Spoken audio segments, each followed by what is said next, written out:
Hello friends, welcome back to my channel Komali's kitchen. ఈరోజు మా ఇంట్లో లంచ్ మెనూ ఏంటో చూద్దాం రండి. చింతకాయ పచ్చడి అండి, రోటి పచ్చడి. నేనైతే మిక్సీ జార్లోనే చేశాను. తర్వాత పెసరపప్పు, నల్ల పెసరపప్పు,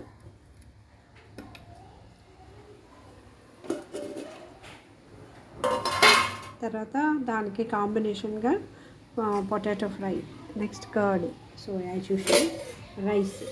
ఇదండి ఈరోజు మా ఇంట్లో లంచ్ మెనూ. మీరు మీ ఇంట్లో ఏం చేసేది కామెంట్ చేయండి. నా ఛానల్ ఫస్ట్ టైం చూస్తున్నట్లయితే సబ్స్క్రైబ్ చేసి, షేర్ చేసి, లైక్ చేసి, గంట బెల్ ప్రెస్ చేసి ఆల్ అనే ఆప్షన్ని క్లిక్ చేయండి. అప్పుడే నేను ఏమైనా కొత్త వీడియోస్ పెట్టినప్పుడు మీకు నోటిఫికేషన్ వస్తుంది, మీరు చూడొచ్చు, నాకు సపోర్ట్ చేయొచ్చు. Please support my channel. Thank you for watching. ముందుగా అందరికీ క్రిస్మస్ శుభాకాంక్షలు. Thank you for watching.